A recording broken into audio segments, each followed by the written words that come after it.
So during this entire process of Operation Sindoor, one very important thing that happened was we assumed as a tactical mistake that China has not provided PL-15 to Pakistan. So our entire calculation was based on PL-15E, which has a lower range, right? So that came out to be problematic for us during the actual operation. So today I will discuss on how Pakistan smuggled PL-15 missile uh, in entire scheme of things with the help of China and Turkey. So I have discussed this with one of my Singapore friend who is actually a defense expert as well as who actually monitors all sort of intelligence that is going. So one intelligence that he intercepted through his network was there's a handler called Abu. I mean, there's a handler in Turkish who was actually communicating with a Chinese handler during this entire episode of between 24th April or not 24th April, between 26th April to 3rd May, and he intercepted a communication where um, I will say that the handlers was discussing on regarding Abu, a consignment called Abu, and Abu is probably his PL-15 nickname.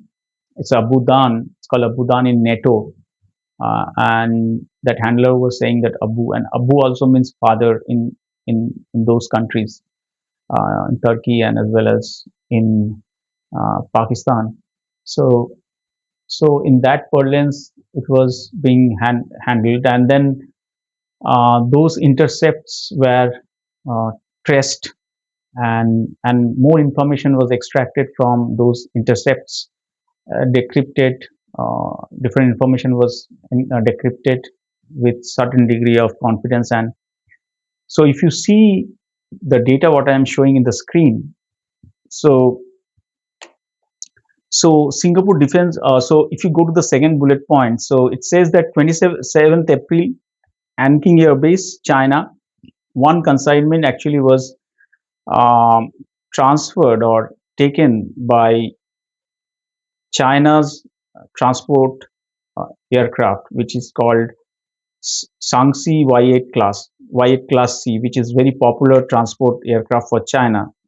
It's more of the dominant air force with a tail number 3253. So one consignment, uh, the larger consignment, is one consignment of PL-15 that was taken by uh, Chinese transport aircraft called Shaanxi Y8 with tail number 3253, and then the consignment got divided and it landed in Bandrima Airbase, Turkey on 27th April.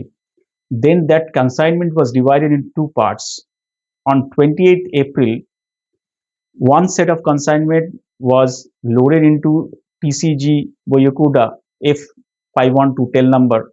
It's a submarine, sorry, destroyer or corvette, not destroyer, it's a corvette, an ADA class anti submarine corvette of Turkey. And those PL-15, the larger consignment was broken into two consignment. One consignment was sent via TCG Bayokuda to Pakistan, and it reached Pakistan on 2nd May in Karachi port. So that was one. The second was through Turkish Air Force. So C-130 Hercules military transport landed in Karachi on 30th April via Jeddah. So it went from Turkey. It took some of the consignment. It then went to Saudi Arabia, Jeddah, and from Jeddah refueled and it landed on Karachi. So this is a disguise. See, one perspective is that they have taken one consignment and distributed into two consignment for de-risking, right? If one consignment is actually identified by RAW or intelligence agency of India, the other consignment will be under the carpet. So that was one of the reasons why they have distributed or divided these two consignment. And why they have brought via Jeddah was because it was a disguise again. It will not Turkey to, because most of the intel people actually monitors those flight And sometimes what happens if we do a hopping flights, it is difficult to kind of track. So they took a intermediate or transient kind of Jeddah as a transient destination, and then they actually moved to Karachi airport, right? And I have given the tail number 6801-606 with call sign 20509. This is the call sign of that Turkish Air Force transport aircraft. So what I'm trying to say, this entire thing, probably I don't know whether this is with the Indian intel, but I got this information from Singapore friend. So this is how they have mm, smuggled. And if you see the date, the 2nd May, that means their intelligence, like ISI also had that kind of intelligence that India will not do anything out before 2nd May. Otherwise, their entire consignment was planned and such a way that the time spacing has been done such a way that to kind of create that buffer or create that disguise so that nothing enters in the same time. So this is one sense I'm getting, that ISI also might have put their cards into our arena, and probably they have also estimated that India will not do anything before 2nd May. And that's why probably RAW also understood that we have to do certain degree of disguise, going for a air game or war game, and also calling for a civil military mock drill to kind of further disguise this. So there is a lot of uh, war in intelligence space also that's going. So this is what I thought to put into in the video, to create a video kind of mentioning how it was smuggled. Thank you for listening to me.